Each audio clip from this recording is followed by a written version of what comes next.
How's everybody doing today? We'd like to thank you for joining us on Friday afternoon. Absolutely, Mike. We've Yeah, got we've got a big one today. we do. In fact, we've got a good topic to talk Yeah, about today as well. absolutely. I'm hmm going through here and I'm looking at some of these comments. I mean, we've got people from Canada, California, Arkansas. I saw someone from Hungary, Wow, okay. England, Oklahoma. I mean, so we've got people from all over the place. Keep dropping those in. Let us know where you're watching from. Make sure you hit the like button. Make sure you share it onto your own wall. We would greatly appreciate hmm that. Again, we've got a lot to talk about today. We do. Usually we're really laid back and we answer as many comments as we can, and we're still going to try to answer as many questions that you guys may have. But we may not be able to answer as many because, well, we got a lot of people on here. Again, we thank you for watching with us. Thank you for joining us today. I have seen a lot of questions on whether or not this is being recorded, and it is. So if for whatever reason you have to drop out and can't finish it, or maybe if you join late, you will be able to rewatch this. It's going to be under the videos tab on our Facebook page, and then we're also going to upload it to our YouTube. Sure, So okay. two different places where you can watch it. And even if you can't watch it live, you won't be able to join on the live giveaways that we're going to have, but you will be able to still join us with our grand prize giveaway, which will actually go through the weekend and into Tuesday. Now, speaking of giveaways, of course, here on Facebook, there are several different people who like to pretend to be Life Data or try to pretend to be a different company. Again, these giveaways are free. This event is free. So anyone that ever messages you guys trying to pretend to be us or another company, asking for credit cards or any type of information, never give away that information. It's a total fraud. That's a free tip from a marketing person. Don't ever give away information, credit cards, and so on. Well, I know we've got a big day today. Again, I know we have giveaways. Unfortunately, those are only going to be available for the U.S. residents, and that's kind of due to those international giveaway laws. But we do have a lot of great information, a lot of great tips. And again, feel free to comment and talk amongst yourselves as we go through this. And we're going to try to answer as many questions as we can Sure. as we go during certain points in times during the presentation. We got a lot to get through. We do. And would you like to talk about these giveaways? Okay, yeah, we can talk about those giveaways. In fact, during the presentation, we have selected 3 questions Absolutely. to ask. Absolutely. We have 3 questions to ask. I have them right here, and I need to hide them just in case someone's got a really good Zoom or something. But we have 3 questions, 3 trivia questions. And the way this giveaway works, again, I apologize to our international viewers, but this is for the U.S. Viewers only. But these trivia questions, you answer it correctly. Everyone has 2 minutes to answer it correctly. And during that time, our buddy Will back here, he's going to randomly choose someone who has picked it correctly. And after that 2 minutes is over, and that person is going to win our prize pack, which consists of the Farrier's Finish and Hoof Clay, which are wonderful topicals for white line disease and thrush. Our Life Data hat, our Life Data yellow shirt here, and then a breeder's formula, which is our dog supplement. Correct. So it's a great little prize pack. So be on the lookout for that trivia question. Of course, we'll give you a notification when they come up. But if you listen carefully, most of the time, 90% of the time, Mike's going to give you the answer right before that. So pay attention to the presentation, and that trivia question should be pretty easy for you. Right. Well, Mike, today we're talking about laminitis. We are, and it's something that we hope that you never have to deal with. Absolutely. Laminitis by any means, is terrible. It is a growing problem in the U.S., and there's multiple reasons why that's happening. Number one, of course, one of the reasons is that our horse population is becoming overweight. And of course, that's one of the reasons that leads to our metabolic problems, and our metabolic issues go hand in hand with laminitis and founder. Absolutely. And so what we're going to try to do today is focus on laminitis, what it is, what the signs are, how we're going to manage it, some treatment tips or whatever. and then go from there. And then if you have a question, we'll submit those to us. Time permitting, we will try to answer those questions. If we don't get your question answered today, we will follow back up with you and get that answer to you. Absolutely. Okay? So we have a subject here that we could spend a week on talking about. We definitely could. And we only have a limited amount of time to do that, Corbin. Absolutely. And so the first question that you might ask as a listener, what exactly is laminitis? Absolutely. Okay? And a lot of times we will intertwine the word laminitis and founder. And they're actually two separate things when we get right down to it, and we'll tell you distinguish the difference between the two here in just a few minutes. But laminitis is a condition, number one, that's caused by a disturbance somewhere in the horse and not exactly the foot of the horse. But whatever this condition is and this disturbance that takes place, it directly affects the foot of that horse. Okay? And if we have no foot, we have no horse. Okay? That horse is unable to perform, that horse is unable to work, unrideable, and so on and so forth, and can be out of commission for several days if we have an acute case of laminitis, or if we have one of those that has chronic problems with laminitis, bouts just on and off and on and off. And that's difficult to deal with there as well. So absolutely, that tells you just a little bit about what laminitis is. But we need to delve a little bit further when it comes to laminitis. Well, Mike, can you kind of give us some information on how laminitis will directly affect the hoof? Sure, we can. And of course, we do have a hoof model here, and it's actually from two different horses. And of course, the foot that we're looking at here, the Blackfoot, is a horse that foundered some time ago. And as we look, and this is a normal foot on the opposite side, and it just gives us an opportunity to kind of compare the two to each other. But what's going on and what's taking place is that we have lamini inside that hoof capsule here.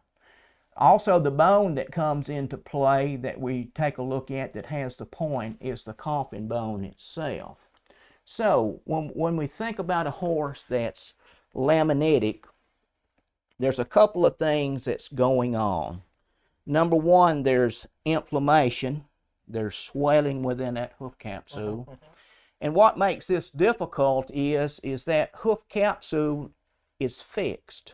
In other words, there's very little expansion that can take place there. And an example of that would be if you smashed your thumbnail with a hammer. And that's going to throb until you release the pressure. And the same thing is going on inside that hoof capsule. The inflammation, the swelling, very painful.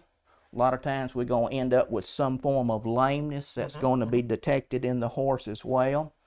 And the other thing that's going on that really does the damage to the lamini is that we have a lack of blood circulation to the foot.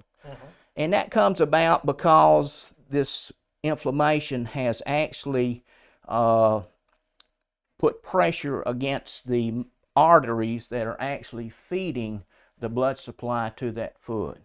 And of course, one of the main arteries in the back of the leg itself is the digital artery. Absolutely. And then we have the circumflex artery that's actually feeding kind of the bottom of the foot and the toe of the foot as well. So that blood flow is being compromised. So that's what laminitis does to the foot of the horse. Inflammation, the blood supply has been depleted there. And this needs to be treated as an emergency, number one. And our goal is to reestablish that blood supply as quickly as possible. Because if we don't, then the lamina is going to weaken, it's going to die in the process. it would be like if we put a tourniquet on our arm and we left it there. Mm-hmm. At some point, the remainder of our arm is going to die because we have cut off the blood supply, we've cut off the needed oxygen, the needed nutrients as well, and that's what the blood supply is doing to that hoof capsule itself. It's feeding the hoof capsule. It's keeping it alive. It's keeping the lamina alive in the process. Okay? Okay. Now, we might ask, and we have somewhat answered this question, but what does the lamina do? Okay? Mm-hmm. And there's, when we talk about lamina, there's two types. If that lamina is attached to the bone itself, it's called sensitive lamina. If it's actually attached to the hoof wall and the bottom of the sole, it's called insensitive lamina. And both of those are bonded together, like cross links or whatever. They're very strong. And when we have inflammation in this hoof capsule itself, and our blood supply has diminished, the first part of the hoof capsule that wants to die is the furthest point from the heart of the horse, and that's the very toe. Mm-hmm. And if you look carefully here, you can see this black area. This is a dead area here in this foot itself, okay? So the lamina attaches the hoof capsule to the bone itself. It's made up of insensitive and sensitive lamina bonded together. And it's kind of like the lug nuts on your wheel of the car. If they're good and tight, your wheel is going to stay on. If those lug nuts loosen up, you're going to lose the wheel at some point. And this is true with the lamina that's inside the hoof capsule. If we lose that support, if we lose that bond, then we can actually have movement and rotation of the bone within the hoof capsule itself. And of course, we can actually lose the hoof capsule in some worst case scenarios when it's all said and done. Absolutely. Okay? So I think at this point that we're ready for question number one. Oh, you want to do a trivia question? Yeah, let's do a trivia question right quick. All right. Okay, everybody. So, again, we're going to go ahead and do one of our trivia questions. And I'll go ahead and let you read that if you don't mind, I Corbin. sure will. Again, this is for the U.S. residents only due to international giveaway laws. But we will give you 2 minutes, and during the 2 minutes, feel free, answer the question, and we will go through and randomly select one of the correct answers, and that person is going to receive a bottle of the Farrier's Finish, a jar of our hoof clay, the Farrier's Formula hat, our yellow t-shirt, and then the Breeder's Formula.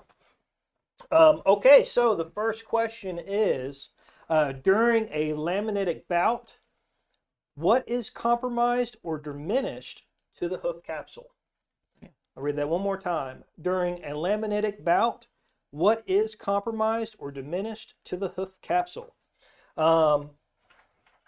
Okay, we've got 2 minutes, and we'll go from there. Okay. Is there a question or two that we might entertain at this point while we wait? So during this time, let me look through here and see if we have any questions. Sorry, we got a lot of comments.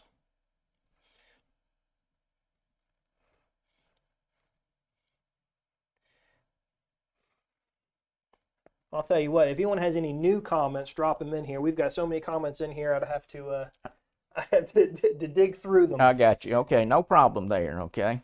Let's see.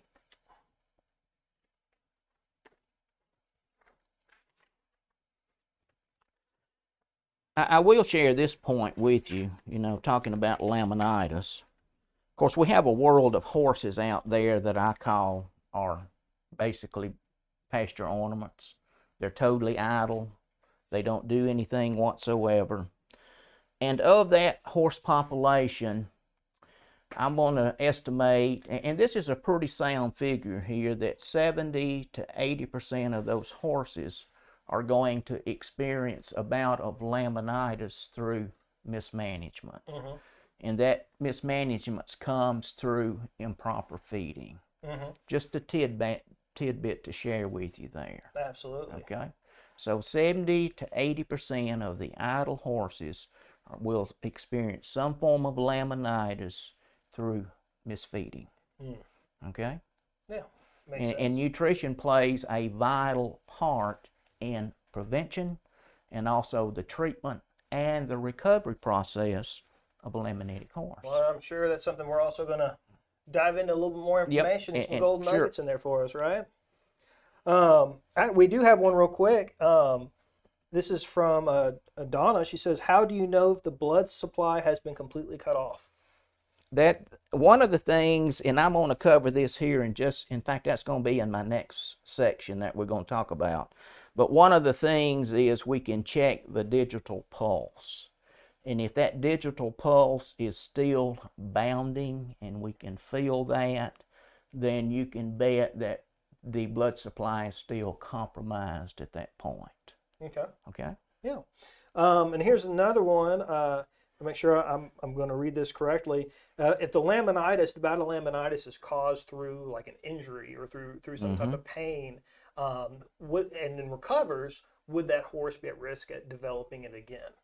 Not necessarily. An injury is a little bit different from some of these other causes that we're going to talk about. Okay? Yep. And Will's waving me down, so it looks like we do have a winner. Okay. And the correct answer to that question was blood supply. Right. It's So during a compromised. laminitic bout, blood supply is compromised or diminished to the hoof capsule. Right. Okay, and Will, who's our winner? The winner is Marcy Hodshire. Marcy Hodshire. Congratulations, Marcy. And you can email cservice@lifedatalabs.com. In the subject line, just put live giveaway winner. We will need your address and your t-shirt size, and we will make sure to get that right to you. Mm-hmm. Sure. Congratulations. Congratulations. Marcy. Sure. Mm-hmm. Mm-hmm. Well, Mike, as we proceed through this, I know one big question that a lot of people are going to have is, how do I know if my horse is developing laminitis? Sure. And let's talk about that now. Can you walk us through some of the signs that you can look for? And if Mr. Will would put up slide number 1 for us. Okay, we have that up. We have a sorrel quarter horse here. He's approximately 30 years old. He has an issue with chronic laminitis. In other words, he has better times and he has some tough times, okay? This is a horse that we have treated him nutritionally, and we've done all that we can do there, and then we leave it up to the farrier then as far as the proper trim, therapeutic shoeing, and so forth. But as we look at this particular horse, this is a classic sign of a laminitic horse. And this is this particular stance that we're looking at here, okay? And we also refer to this as the sawhorse stance, if you want to call it that as well. But those front feet are extended, as we see here. And oftentimes that laminitic horse will also try to pull up the rear legs up under its body to share part of that weight as well. And of course, the reason that this horse has those extended legs out front is that he's trying to offload the toe and put as much weight as possible onto the heel. And of course, the pain that a laminitic horse is going to experience is primarily in the toe area, primarily at the apex of the frog itself. And especially if it's chronic, if we have a chronic case, then you can almost bet in chronic cases that we've had rotation of the coffin bone or movement itself. So this is one typical way to identify a horse that is having a bout with laminitis. And if we was to walk up to the horse and snap the lead rope on, that horse would be very reluctant about moving forward. In fact, it would try to shift its weight back to its hind end before it actually made a step. Another issue, if we tried to turn the horse is going to have problems turning in a circle as well. Absolutely. Okay, so that's one of the signs there. And of course, naturally, the horse is experiencing pain. The horse is going to be lame, and there's going to be different degrees of lameness in these laminitic horses. In fact, we're going to have some horses that are going to be dead lame. They don't want to move, period. We're going to have some horses that are experiencing a slight laminitic bout, but maybe off, say, at a trot or something like that. And that's when we pick the problem up at that point in time. Okay? Something else that we can do, we mentioned the digital pulse. And if we suspect that a horse is having a problem with laminitis, then we can come back here with our fingers and we can feel either side here. And if we feel a bounding pulse, if we can feel that, then that tells us that the blood supply is being compromised to the hoof capsule itself. Another thing that we can do, we can actually pick up the foot and actually feel of the hoof capsule itself. And if we feel warmth and if we feel heat, then that's another giveaway that the horse is experiencing a laminitic bout as well. Absolutely. Okay, let's see what else. I believe that's about all I can tell you there when it comes to signs that we can visually see and detect that way itself. Of course, the only way that if we feel like the horse has foundered, and when we say a horse is foundered, that means that the horse has actually, the coffin bone is actually rotated, it has moved, it has dropped within the hoof capsule. And the best way to detect that is going to be through an x-ray itself. Okay, that's the only way that we'll be able to detect that. And this x-ray, we can actually determine how many degrees of rotation has taken place there. Well, that's an important step in itself. You know, if you do Sure. begin seeing some of these signs, you know, one of your first steps would be to contact your farrier and veterinarian and you know, let them know you're concerned. That's right. And they can help verify that. Absolutely. And of course, I know we've got, you know, of course, the acute laminitis and the chronic laminitis. What are some of the signs that they can look for as far as a chronic issue? A chronic issue is a little bit different from an acute. A lot of times an acute case is a one-time deal. And if I had the choice to deal between an acute and chronic, I'd always take the acute. Because if we can get the horse through that with minor damage, no rotation, that's wonderful. And if we can identify what caused the acute problem, eliminate that, then hopefully that'll never happen again in the horse. The problem comes about where we have a chronic situation, and those bouts just keep coming, okay?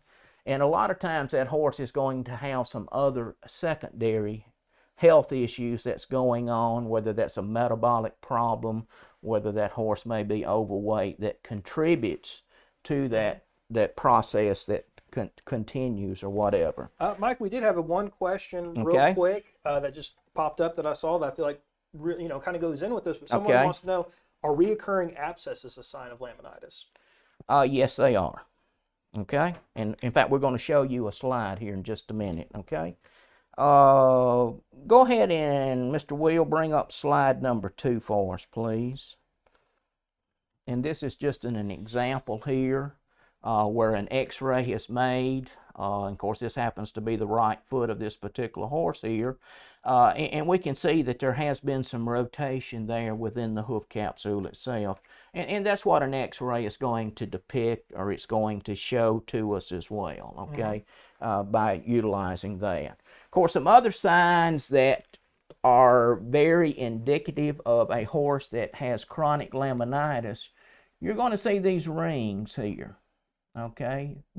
And this hoof wall here in the heel region itself is not at all smooth like you're going to see in a normal foot. So we have these rings, and they typically are wider back here in the heel area, and as we go around to the toe area, they will narrow down. So that's an indicator itself that this horse has had a problem with chronic laminitis. Okay. We'll go ahead and bring up slide number 3 for us, please.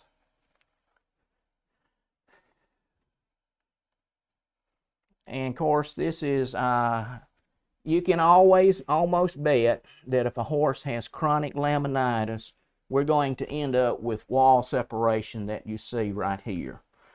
In other words, if we look at the sole, that sole has dropped, it has prolapsed. You see the sole hoof wall junction is completely lost there.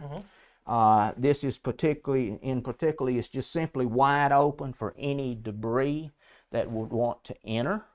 And of course, anytime we get any foreign debris within the hoof capsule itself, it's an opportune situation for abscessing. It's an opportune situation for white line disease as well. Okay, so this is another telltale sign of a horse that has foundered. Absolutely. Okay, is this hoof wall sole junction here, this separation that we see as well. Okay, absolutely. Something else that we may see in these horses that have chronic laminitis is if we look at the soles, a lot of times we're going to see bruising there as well. Of course, abscessing is another problem with a horse that has chronic laminitis because of the wall separation that we just mentioned there.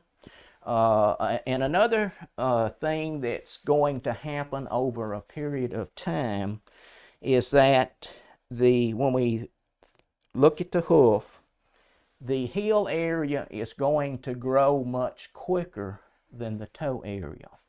And you might ask, well, why is that taking place? And that is because with this horse that has the chronic problem, that has rotated, part of our blood supply through this circumflex artery, which runs underneath the coffin bone, has been compromised.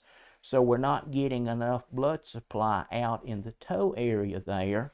And blood supply is important because it carries the needed nutrients to the individual cell. It carries the needed oxygen to the individual cell to maintain the cell and to grow the cell itself. To keep it alive. To keep it alive, that is correct. Okay. I done lost my train of thought, Corbin. You're talking about keeping the cells alive? Keeping the cells alive. Yeah, okay, I know where I was getting at now. Okay. We were saying that the heel is going to grow much quicker here. Yes. Okay. In other words, we're going to end up with a horse that's going to have a lot of heel. We have less growth in the toe area itself, and with this wall separation that we just looked at there, the toe area becomes shorter, and then at some point in time with separation it wants to turn up. And we call that the Aladdin slipper, if we want to call it that then. Okay? Absolutely. In other words, the front of the toe becomes dished in itself. And let's see, I think we're ready for question number 2. If you would like to pull that up, Will. All right, so we're going to do another giveaway real quick. Again, these are for the people who are watching live in the United States. And again, that's just due to international giveaway laws. We're unable to open this up to more than just the United States. So I'm going to ask the question. You guys have 2 minutes to answer it, and we'll randomly pick one of the correct answers. And then during that time, I will ask a few of the questions that I've seen popped up to you, Mike. Sure. I think that's only fair. That's only fair, right? We quiz Mike since he's quizzing you. Okay, so for question number 2, with chronic laminitis, the hoof grows faster in what area? Again, with chronic laminitis, the hoof grows faster in what area? And I know you've already given this one. Sure. So this one should be a pretty dead easy. giveaway. Sure. Yeah. So first off, I've seen several comments, of course, regarding hoof abscesses, and I don't want to get us a little too far off track. So first, let me drop in that if you have hoof abscesses, you have problems with hoof abscesses, we've done a live event previously on hoof abscesses, and that's available to watch again under our videos. I highly recommend that you watch that. But from a standpoint as far as preventing and treating, it's promoting nutritionally, finding yourself a really good hoof supplement to help that hoof recover, to promote that hoof health. And then once when that hoof abscess has stopped draining, you can use something like a hoof clay or the farrier's finish Correct. to help protect it. And another big one is to not use anything caustic on the hoof during that time, or any time really. Sure. But any other tips that you might have real quick for that? Yeah, yes, from a nutritional standpoint, if we have a horse that tends to abscess quite often, we need to take a look at hoof quality. Mm-hmm. And if we have some issues with hoof quality, a good hoof supplement added to the diet of the horse is going to benefit tremendously. Bottom line is, if we have a good, healthy, sound foot, where we have a good, tight hoof wall sole junction, we're less likely to have any of the abscess or whatsoever. Absolutely. Or thrush. Okay. Absolutely. So if that is a problem with you, take a look at a good hoof supplement, and one of the best on the market is Farrier's formula. Absolutely. Sure.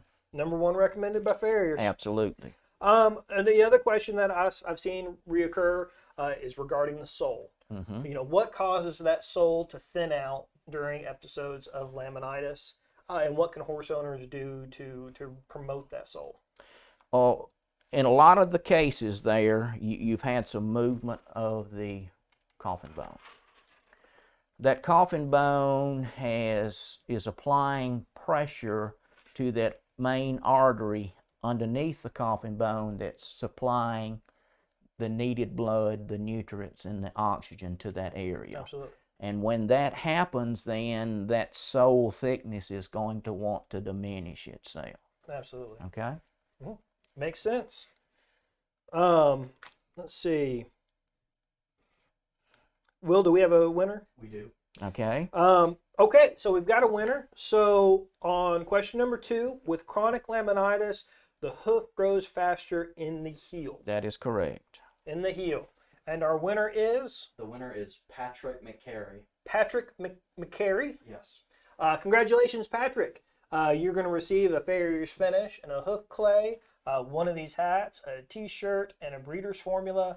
Please email cservice@lifedatalabs.com. In the subject line, you can put live giveaway winner. And then we're going to need your address, and we're going to need your t-shirt size. All right. And again, just for everyone who's watching, when we announce our giveaway winners, we do it here live. We only announce them live. So if anyone ever contacts you through Messenger or so on, it's not us, and we'll never, ever ask for a credit card. Congratulations again to Patrick. Well, Mike, we've gotten into, what is laminitis, and we've gotten into, some of the signs of laminitis. Right. But what can horse owners expect that could be causing? That's a good question, and there are many reasons why a horse would have a laminitic bout. Okay, I think 2 of the main reasons that we all understand quite well is number 1 is going to be a digestive upset. Okay, and that can come about by a grain overload. Let's say our horse gets out of its stall, gets into the feed room, and consumes 25, 30 pounds of some complete feed. That's going to be a case of severe colic and possibly leading to laminitis. And in a situation like that, the vet needs to be called in immediately to stop that process from happening. Okay? So that's one of the reasons that we can have a laminitic bout, is through a grain overload itself. Okay? We love our horses too, Corbin. Yeah, we do. And we love to feed our horses. And we love to give snacks. And we love to give sugary treats. And we love to give fruits and vegetables or whatever. So let's be mindful of the amount that we feed our horses, okay? I know it feels good to do that, but we have limits when it comes to doing that. Absolutely. Okay? In fact, I had the pleasure of speaking with a horse owner 5 or 6 months ago, and his horse loves sweet potatoes, okay? Okay. And so he went and purchased a truckload of sweet potatoes. Mm-hmm. He dumped them out where the horse had free access to the load of sweet potatoes, and we know what happened. Absolutely. The horse found it, okay? Mm-hmm. So let's be mindful of the treats and all this that we're providing our horse as well, all right? Another cause when we think about the digestive system of the horse is if we make an abrupt change in the diet. Anytime we change the diet of the horse, it needs to be done slowly and over a period of several days. If we're changing feed, then we need to just slowly incorporate that new feed in with what we're already feeding until we've weaned the old feed out then. We don't want to do it abruptly. When we do that, then that sets us up for colic, and if it's a severe case of colic, that can easily lead to a laminitic bowel itself. Understandable. All right? Mm-hmm. The second thing that comes to mind is in the spring of the year and in the fall of the year. And we just happen to be pretty close to the Right, fall. and we're approaching the end of summer right now. We're about to get into fall. And if you're in an area of this country where cool season grasses are rather prevalent, and here in the southeast that is the case for us, okay? Then we need to be very mindful of those two time frames, spring and fall, because of this green, lush grass and the amount of sugar that's going to be in this green, lush grass. So there's a couple of things that we need to do to not allow our horse to get into a problem. We need to monitor our grazing, number one. We only need to allow that horse to graze at certain times of the day. In the early morning hours on cool season grass is the best time for our horse to graze, because as the sun comes up and as daylight, sunshine hits this green lush grass, we go through a process of photosynthesis. And that sugar and what's the culprit more than anything else is fructan. This is being produced. And of course, the more sunshine we have, the more fructan or more of this sugar that's produced, and it's going to be at its peak in the mid-afternoon area there. All right? So we need to avoid the mid-afternoon area. Something else that we need to be mindful too when it comes to a cool season grass is that if we go through a drought where everything wants to dry up and then we have sufficient rain and this grass wants to come back out very bountifully, then we need to be mindful of that time frame as well, because that grass is going to be high in fructans as well. Of course, there are other sugars that you're going to find in those grasses. One is glucose, the other one is fructose, but our culprit is fructan, okay? The glucose and the fructose can be easily digested in the small intestine itself. With the fructan, it's not that case. The fructan has to be digested in the hind gut. And if we have an overload of fructans in the hind gut, then that creates a pH imbalance there to begin with. And then we have these toxins, these endotoxins that are being created in the hind gut. Those enter the bloodstream of the horse.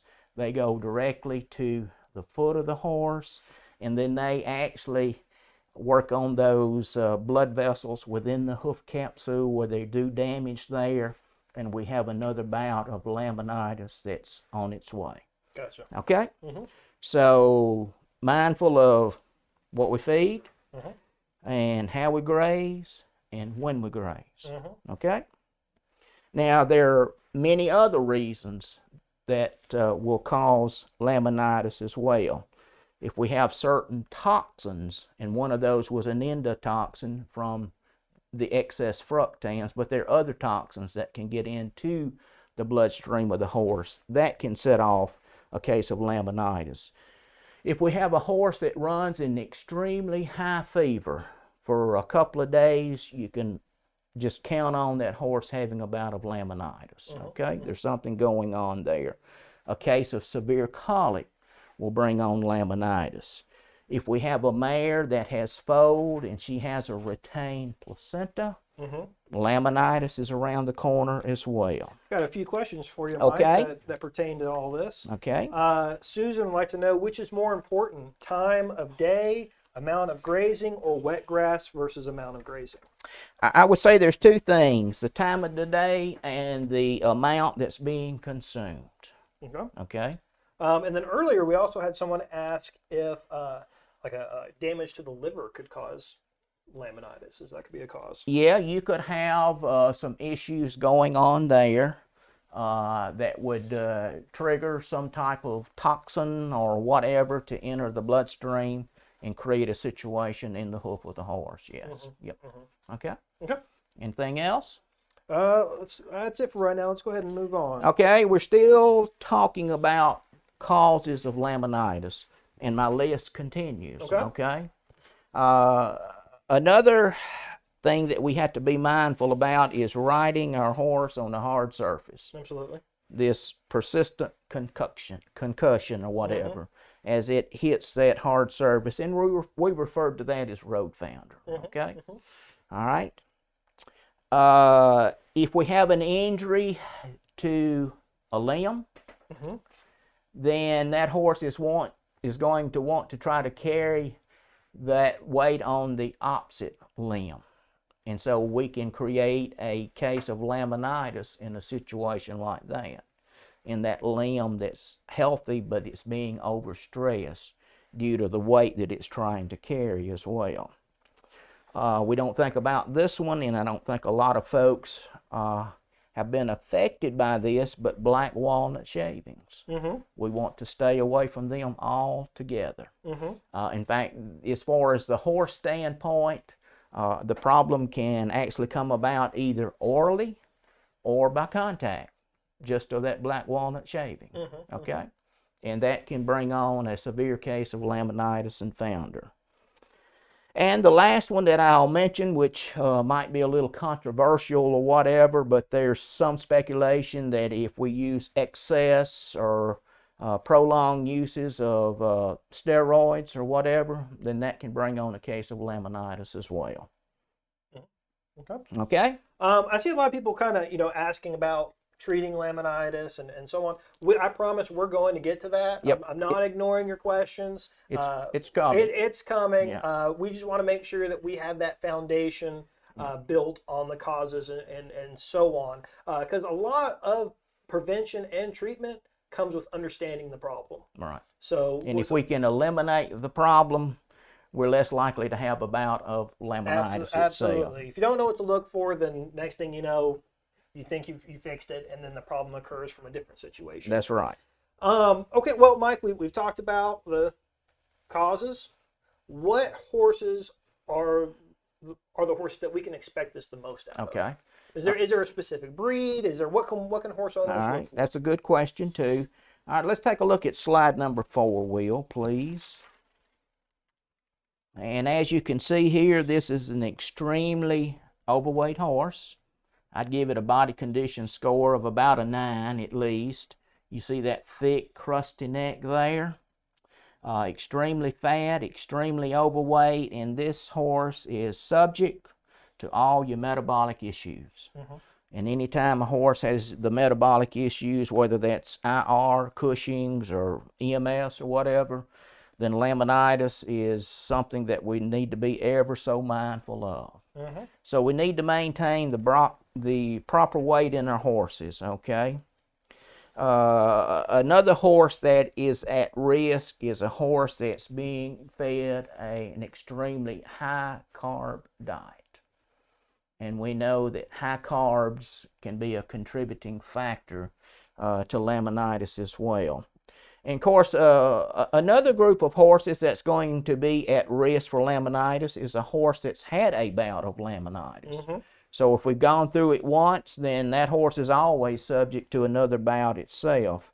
Of course, we just mentioned the different metabolic issues. Of course, we just mentioned earlier if that horse has gotten into the feed room, then that horse is certainly going to be at risk. And then our ponies, Morgans, minis, donkeys, our draft horses are all subject to laminitis, okay? Just because of genetics or whatever.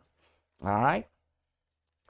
And I think, Corbin, we are ready for question number 3 right All right. now. So this is actually the last live giveaway.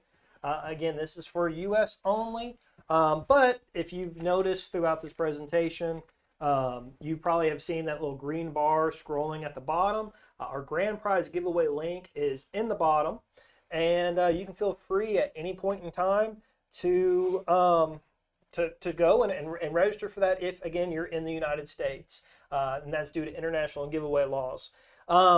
Okay, so question number 3. Let me pull it out real quick. You're going to have 2 minutes to answer the question, and then Will's going to randomly select one of those individuals randomly. And then in the meantime, if you guys feel like dropping a few questions for Mike in while we go, that would be great as well. Okay, so what complex sugar is present in green, lush grass that can cause grass founder? Again, what complex sugar is present in green, lush grass that can cause grass founder? Okay, so one of our questions, and again, 2 minutes from now, so please submit your answers. Does all Morgan horses have laminitic episodes?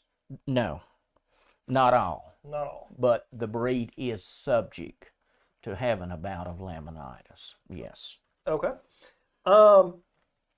And a lot of that has to do with management and controlling the weight of that Morgan horse itself. Okay. Okay. Now I'm sure we're going to probably get into this a little bit later on. But feeding a horse those complete feeds and the high sugar diets, do these complete feeds, can they also tie into to bouts of laminitis if a horse has been overly fed on them and so on? Sure. I mean, you can, as far as complete feeds, number one, they're going to have some form of grain in those. Okay. A horse that is subject to a laminitic bout really needs no grain whatsoever because of the carbs that's going to be found in that grain itself. Of course, another problem with complete feeds too, and feeding, especially that chronic laminitic horse, is a lot of those chronic laminitic horses are overweight to begin with. And they don't need the calories that's going to be in a complete feed. And the problem arises if we don't feed the amount that's specified for that body weight of the horse. If we cut back less than that, then sure, we cut calories, but we also have cut the needed nutrients that horse needs on a daily basis. Absolutely. So that's being compromised as well. So those calories and the nutrients, they're tied together with those complete feeds, and you can't split them. That's right. So if you're cutting that, you're cutting the nutrients as well as the calories. Right. And then the other scenario is if we have a hard keeper and we're having to feed well beyond what's recommended, then we create an oversupplementation problem at that point. Okay. And then can some of those oversupplementation problems create the toxins? Right. Can be just as bad as a deficiency or whatever. Then you might end up developing a laminic episode from some of those toxins or just other issues in general. Okay. So Susan, this is a pretty good question from Susan Berry. And we've kind of touched on it a little bit, but if a horse has suffered a bout of laminitis due to the injury, would they be more likely to develop it from the diet or grass, or does that really not make any difference? Now, the two wouldn't be connected whatsoever, two separate issues there. All right, let me check one more time, see if there's any other questions. And we hope her horse fully recovers if she's going through that process right now. So. Okay. So Vicky asked, are there any tips to aid in recovery or rotation? We're going to get into recovery. We're going to get into treatment. So you guys be patient with us, and we promise we will get to that. Okay, so Will is waving me that we've got a winner. So What complex sugar is present in green lush grass that can cause grass founder? And that is fructan. All right, Will, who is our winner? The winner is Linda Lawfer. Linda Loeffler. Lawfer. Congratulations, Linda. Congratulations, Linda. You can email cservice@lifedatalabs.com. We'll need your address and your t-shirt size. And again, you're going to receive the bottle of Farrier's Finish and the Hoof Clay, which are great hoof topicals. They're non-caustic, so they're not going to burn. That's of course, one of our biggest sayings. If you can't put it on your own hands, don't put it on the horse. All right. So these are non-caustic, really great topicals for thrush and white line disease. You've got your hat, the yellow t-shirt, and then the breeder's formula, which is basically a skin supplement for dogs if you have an itchy dog, or just overall good health for the dog. Sure. We have a new puppy in our family. It's my sister's puppy. We've started her on this, and she's got one of the shiniest coats I've ever seen on a puppy. Okay. Let's see. Ready to move on, or is there anything else as far as the question? Let's go ahead and move on. Okay. If we get time here at the end, we'll of course take on some more questions. You know what? Let's get into treatment. That's right. Some folks have already asked. They've been asking for it. Let's dive into treatment. Okay. All right. The one thing that we always want to do is we're going to treat this as an emergency. Let's not wait 3 or 4 or 5 days and then call the vet and the farrier or whatever. That first 24 hours is critical in getting that blood flow reestablished back to that hoof capsule. And the longer that hoof capsule goes without that needed blood supply, the more damage that's going to be done at that point in time. Okay? So let's treat this as an emergency. There's going to be a team involved in treating this laminitic confounded horse.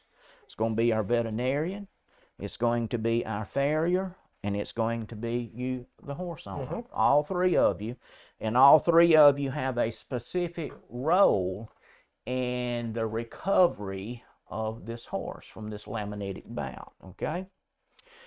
One of the things that we want to do as far as the treatment process, and this can be included in the prevention process as well, but if we can identify what caused the problem to begin with and eliminate that, then that's going to help ensure that we don't have another bout of laminitis. Okay, so if we can identify the cause, let's do that. I will say that sometimes we never know what the cause is. It just happened, okay, for whatever reason, all right?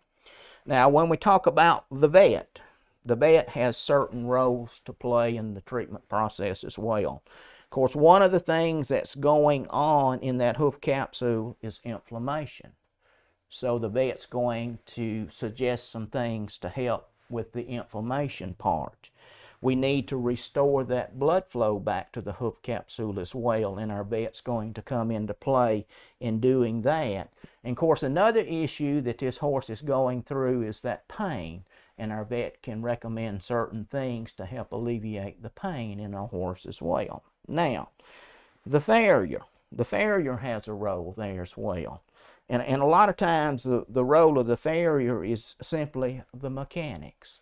In other words, that vet may recommend a certain type of boot, a certain type of therapeutic shoe that he'd like to see applied to the horse, or some form of frog support to be applied to the horse as well. So that's where that farrier comes into play. And then that farrier is very critical in that he stays or she stays on a regular schedule in maintaining this laminitic horse. Okay?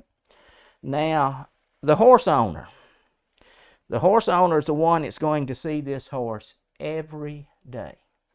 And a lot of times it's going to fall upon the shoulders of the horse owner itself to, number one, to keep the horse as comfortable as possible.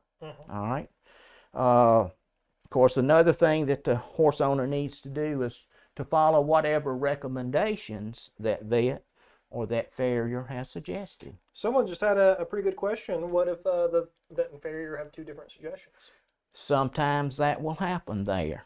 and that becomes a difficult situation sometimes. I understand what you're asking.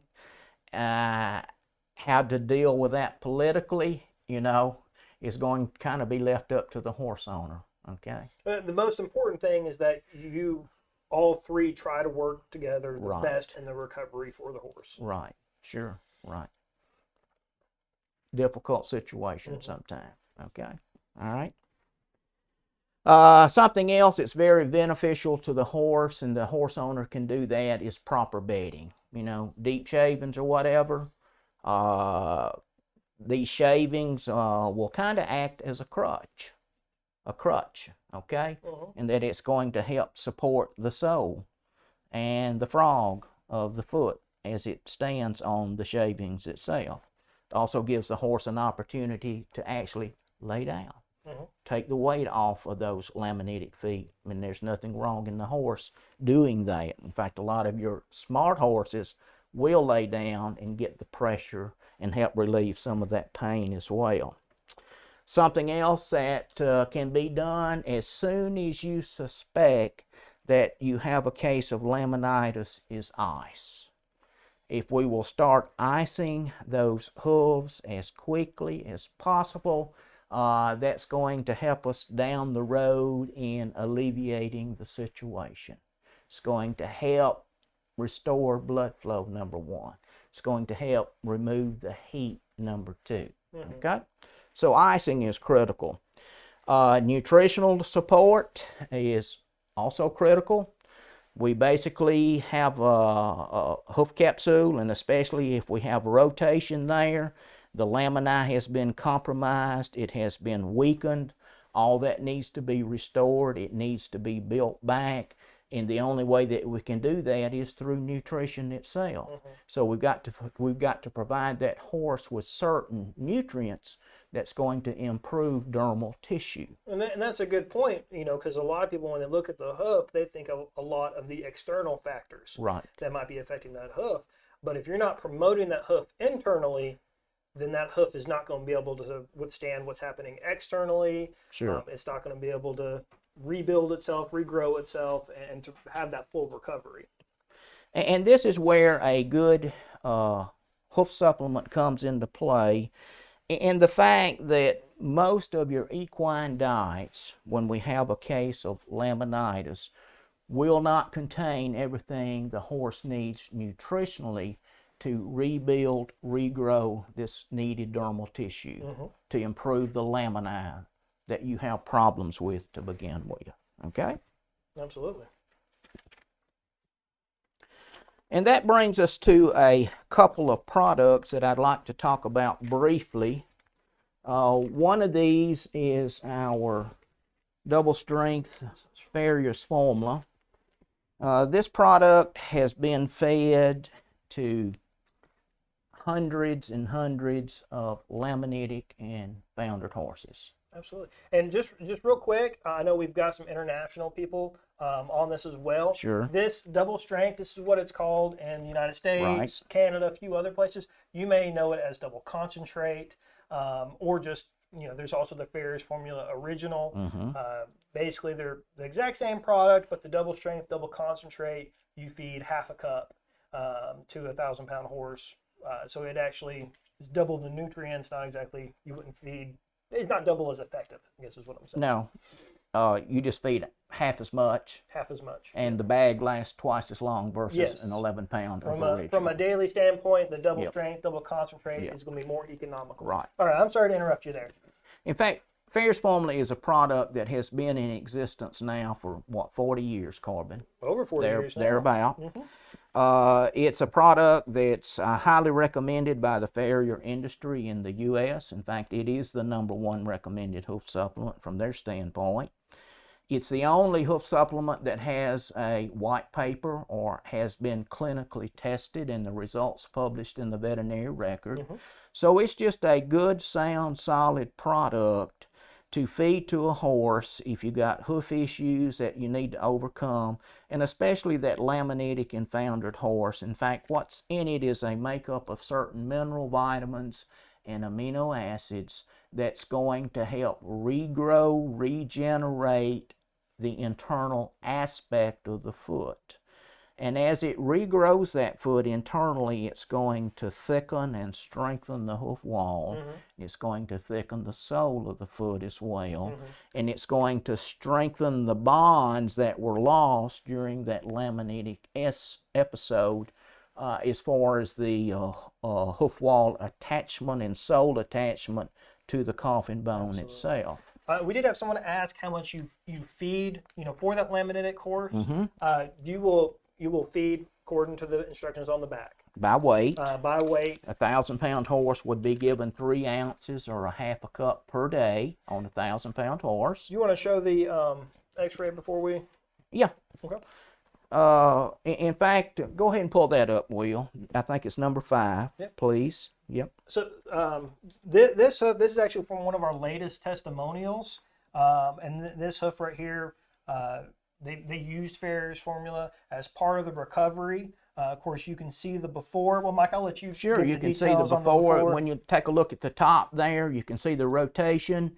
You can see how close the tip of the coffin bone is and how much sole that you have left there.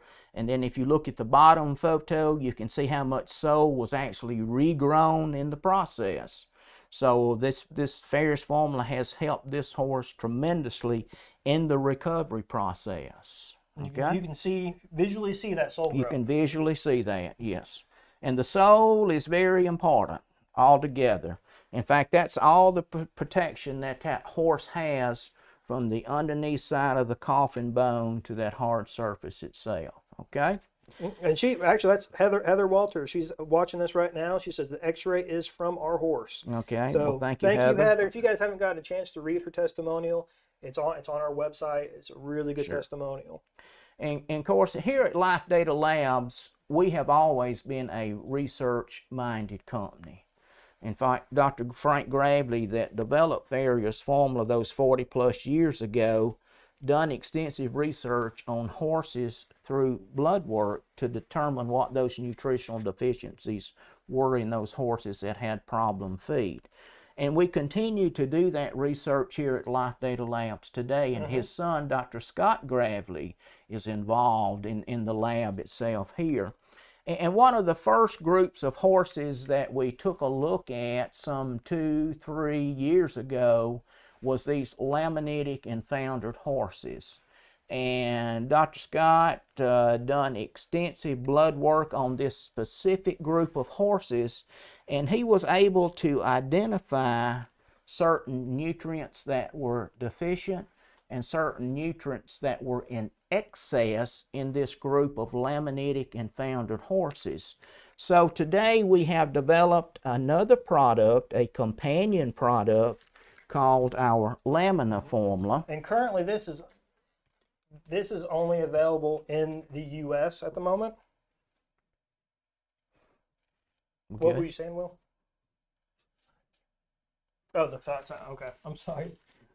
So this is the Lamina formula. Go ahead, Mike. I'm sorry. Yeah, it's only available in the U.S. as we speak, but we're working on getting it into some other areas of the world as well. But the Lamina formula is a companion to Farrier's formula. In fact, it's going to contain some additional nutrients that's either going to help fill in the deficiencies that are present in this group of laminitic horses that's not being covered by Farrier's formula, and it's also going to help buffer some of the excesses.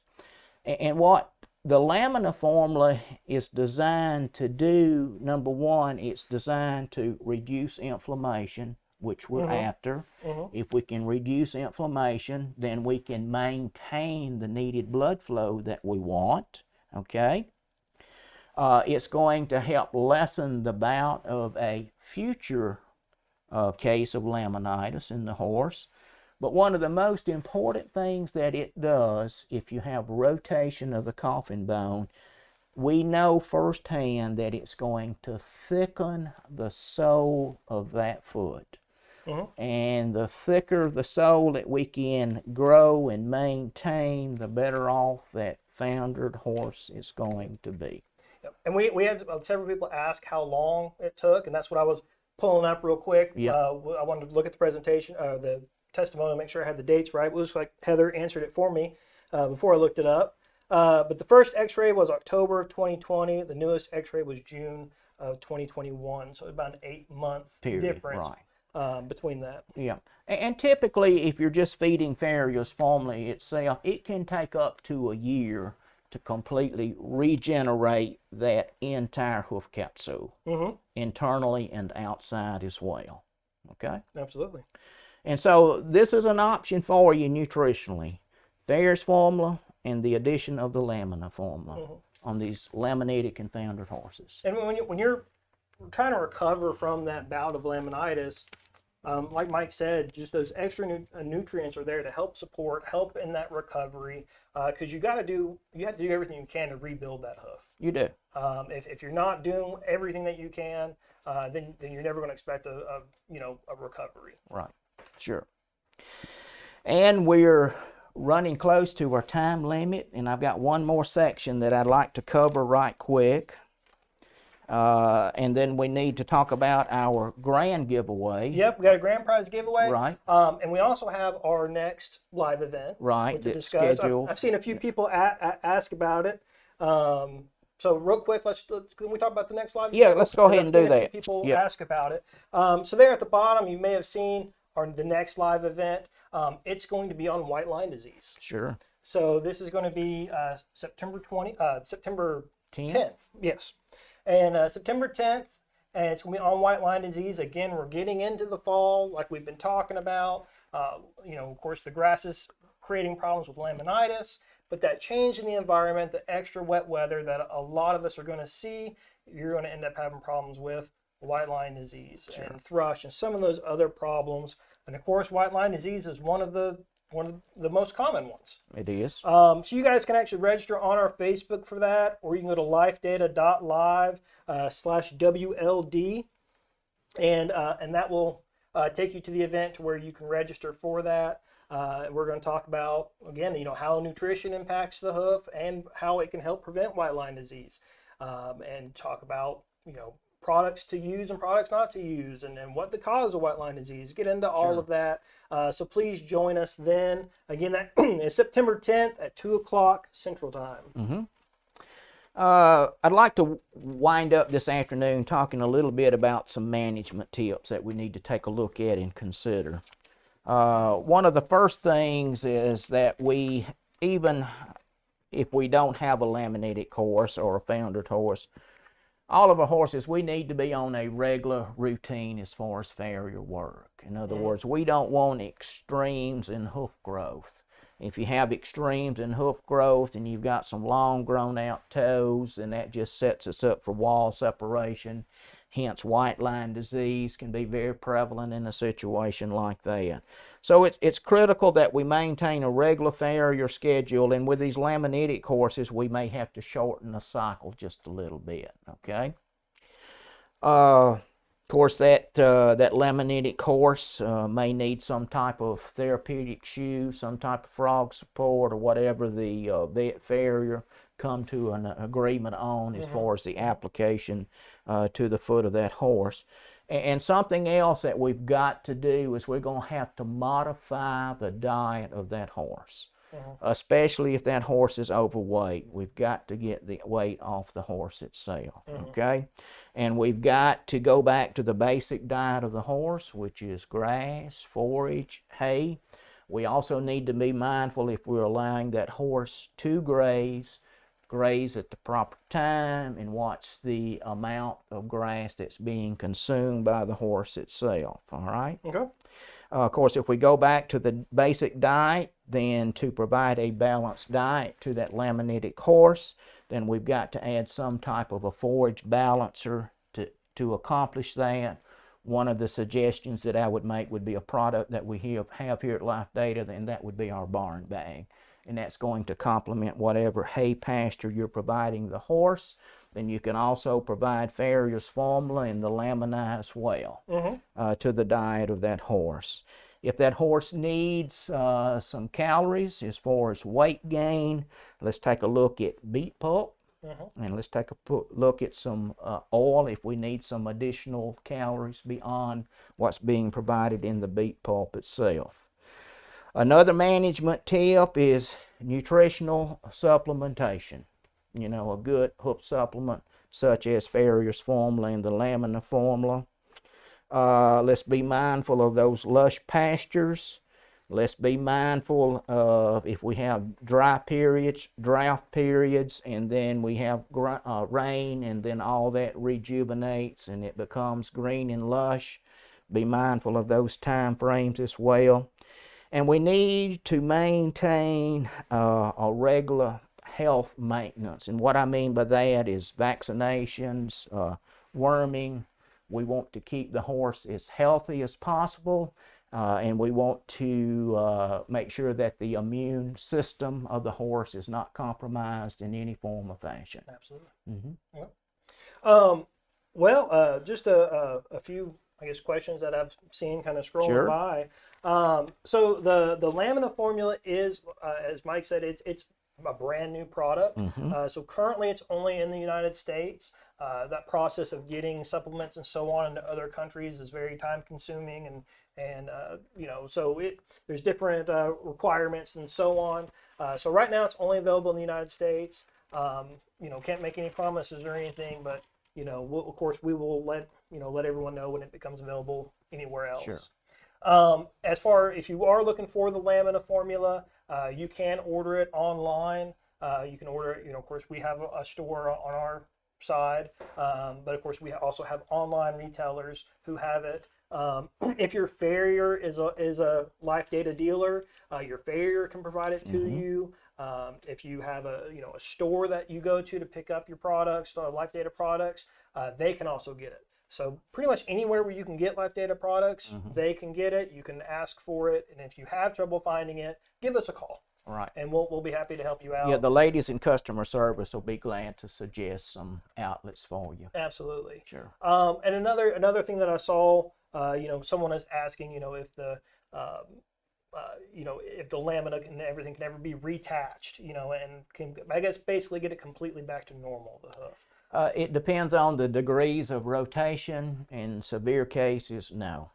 You've got to deal with what you've got. But you can improve the internal aspect of the foot nutritionally. Yes. And it's important, to say there's no cure, Sure. for laminitis. With Lamina formula double strength, what you're doing is you're promoting that hoof, and you're giving it the nutrients it needs to help recover from it, and to help prevent future bouts of it. But there are going to be certain horses that are so damaged and have that chronic laminitis, and it's to the point where all you can do is make that horse as comfortable as possible, and a lot of that is going to be from growing a better sole and growing a better hoof to provide that extra comfort. Sure. And of course with your farrier, putting on specific shoes or so on to provide that comfort. And on a personal note, about 15 years ago, I had a quarter horse that was a trail horse. He ended up with a septic infection. He foundered in all 4 feet. He rotated in all 4 feet. And we went through the proper protocol. We jumped right on the situation. Of course, icing was one of the big things that we done. Of course, we had a lot of help in-house here from Life Data Labs. Dr. Esco Buff played a big part. Our local vet played a big part here. Our local farrier played a big part, and we turned that horse completely around. And that horse, we were able to ride many, many miles after we got him beyond that particular bout there. So I don't want to discourage you, but yes, the situation can be turned around, yes. But treat it as an emergency and jump right on the situation. Absolutely. Yeah. Absolutely. You definitely don't want to wait and allow the problems to get worse. Of course, part of this, we do our live giveaways. We also have our grand prize giveaway. That's right. Right? So our grand prize giveaway, the link has been scrolling down at the bottom. You can follow that link, and you can go there and register for the giveaway. And again, this is for U.S. residents only. But we're going to give away a 60-day supply of Farrier's formula and Lamina formula. Of course, Lamina formula, we recommend that you feed that with Farrier's formula. These two together, Lamina formula is really a companion product. But that's going to be 1 bag of the double strength and 2 bags of the Lamina formula. We're going to be giving that away completely for free. You can go to that link provided to register, and there are a couple things that you can do to actually increase your chances to win. So I highly recommend that you complete the entire list of things to do to really increase those chances to win. And then on top of that, we have, they're just going to ask for a secret keyword.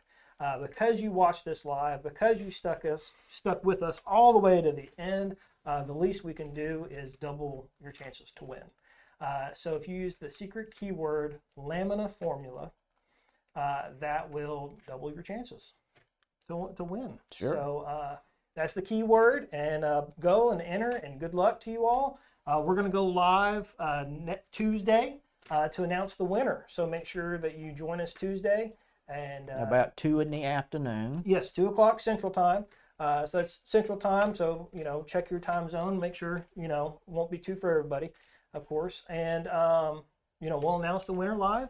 And, and again, just as a final note, make sure, if anyone messages you or anything along those lines, that's not us.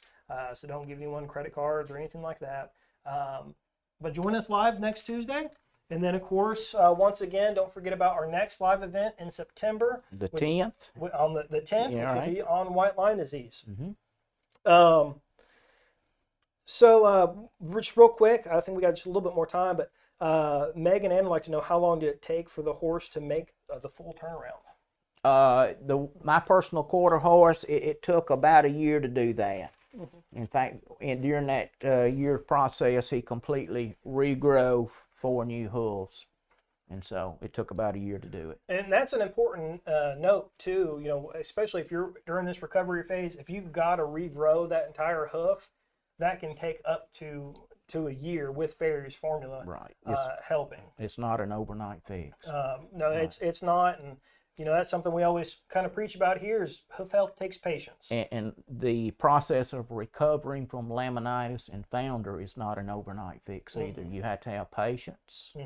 And there's probably some days that you want to throw your hands up and say, no more, but keep on.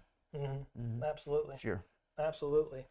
And then Heather says, were you able to ride like normal afterwards? Yes. Many, many miles.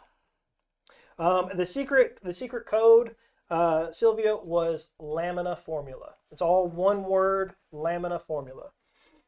And Alan says it's a process. It definitely is a process. It's a process we hope none of you have to go through.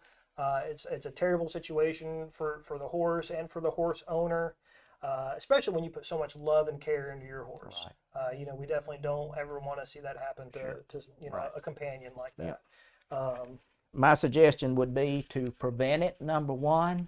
If you prevent it, then you never have to deal with it. If you don't have a horse with it, and you just happen to join us for the information, you can start prevention from birth. That's right. So and especially if you have a horse today that's overweight, it would pay you to take a look at what you're feeding and correct the situation. In the meantime, if you guys have any questions, feel free to message us here on Facebook. You can email us at cservice@lifedatalabs.com, or you can call us. You can visit our website. Of course, we have tons of blogs and different information that provides important information to help you along the way. And if you have any questions, you can always call us and we'll help you out. Of course, we have Mike here, and we've got Dr. Scott Gravely here. Both of which I'm sure numerous people can account for, that they will be happy to help you and answer your questions. By all means. And if your question didn't get answered today, please submit those. Yes. And we will get back with you. I apologize. I know I struggled keeping up with questions and so on today. We had so many people. So if we did miss one, send it to us. We'll be happy to take a look at it and see if we can help you. Yeah. So we hope everyone has a great weekend. And don't forget to submit your giveaway, and hopefully you can win, and good luck to you. We'll see you next Tuesday. In fact, the grand giveaway, I just totaled it up, is worth about $250 retail. Oh, wow. So, that's a nice gift. Absolutely. Sure. And it's like I said, it's 6 month, amount of things. So it's a lot of supplement. Sure. 2 months. 2 months. What did I say? 6 months. 2 months. All right, everybody. You have a great weekend. Thank you for joining us today.